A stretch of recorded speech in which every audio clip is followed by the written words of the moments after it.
எல்லாருக்கும் வணக்கங்க. இந்த வீடியோவில் நம்ம பார்க்க போகிற டாபிக் என்ன அப்படின்னா, ராகுனுடைய காரகத்துவங்களை பற்றி தான் பார்க்க போகிறோம். இது என்னென்ன விஷயங்களை குறிக்குதுன்னு பார்ப்போம். உறவு முறையில் ராகு குறிக்கக்கூடிய காரகத்துவம் வந்து தந்தை வழி முதியோர். இடம் சம்மந்தப்பட்டதில் ராகு குறிக்கக்கூடிய காரகத்துவம் வந்து வெளிநாடு, அப்புறம் எம்பசின்னு சொல்லக்கூடிய தூதரகம்.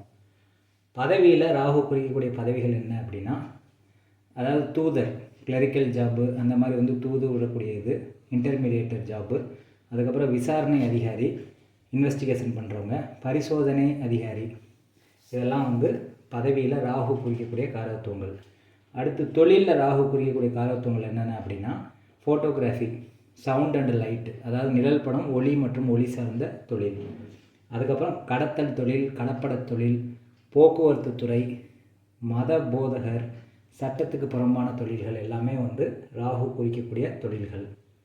உடல் உறுப்பில் ராகு குறிக்கக்கூடிய உடல் உறுப்பு என்னென்ன அப்படின்னா, வாய், உதடு, அப்புறம் காது, குடல், ஆசனவாயு, இதெல்லாமே வந்து உடல் உறுப்புகளில் ராகு குறிக்கக்கூடிய காரகத்துவம். அடுத்து பொருள் மற்றும் மற்ற காரகத்துவங்கள்.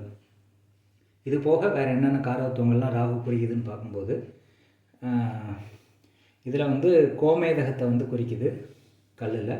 அதுக்கப்புறம் பார்த்தீங்க அப்படின்னா உலோகத்தில், மெட்டல்ஸில் வந்து கருங்கல்ல குறிக்குது. அடுத்து வந்து அருகு அப்படிங்கிறத குறிக்குது. கோயிலில் வந்து திருநாகேஸ்வரம் குறிக்குது.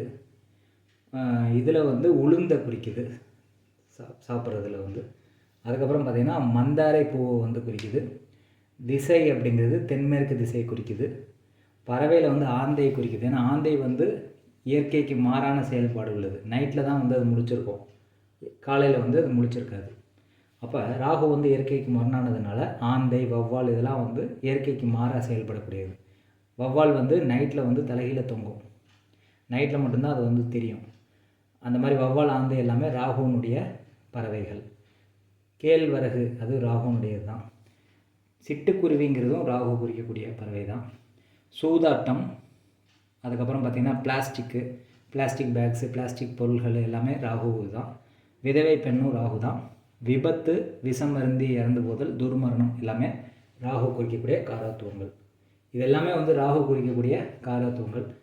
இப்படி ஒவ்வொரு கிரகத்துக்குரிய காரகத்துவங்கள் வந்து பார்த்துட்டே இருக்கோம். இது எல்லாமே தெரிஞ்சால் தான் நம்ம பலன் சொல்கிறது வந்து எளிமையாக இருக்கும். அதனால தான் வந்து ஒவ்வொரு கிரகத்துக்கு வந்து காரகத்துவங்கள் வந்து மெயினாக வந்து நான் ஃபோக்கஸ் பண்ணி சொல்கிறேன். நன்றி, வணக்கம்.